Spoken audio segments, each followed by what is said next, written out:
আসসালামু আলাইকুম। অনেকে প্রশ্ন করতেছেন, যদি কোনো স্ত্রী তার স্ব ইচ্ছায় তার স্বামীকে ডিভোর্স দেয়, তাহলে তার স্বামীকে দেনমোহরের টাকা প্রদান করতে হবে, অর্থাৎ দেনমোহরের টাকা তার স্বামী পাইবে। এমন কোনো আইন বাংলাদেশে পাশ হয়েছে কিনা?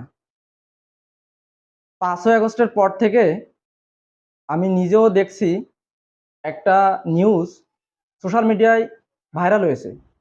নিউজটি হলো যে কোনো স্ত্রী যদি তার ইচ্ছায় তার স্বামীকে ডিভোর্স দেয়, তাহলে দেনমোহরের টাকা স্বামী পাবে, এবং এটা বলেছে অন্তর্বর্তীকালীন সরকারের প্রধান উপদেষ্টা। এই মর্মে এই নিউজটা ফেসবুকে ভাইরাল হয়েছে। আসলে এই নিউজটা সম্পূর্ণ মিথ্যা, বানোয়াট এবং ভিত্তিহীন। এমন কোনো আইন বাংলাদেশে নতুন করে তৈরি হয় নাই বা পাশ হয় নাই। আর আমার এই যে দিনমোহরটা, এটা স্ত্রীর হক। এই হক কেউ নষ্ট করতে পারে না বা পারবে না।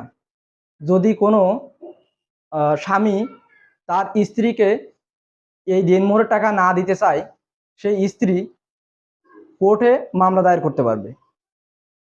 আসুন আমরা এমন মিথ্যা এবং বানোয়াট ভিত্তিহীন নিউজ শেয়ার না করি, আইন জানি এবং আইন মেনে চলি। সকলকে ধন্যবাদ।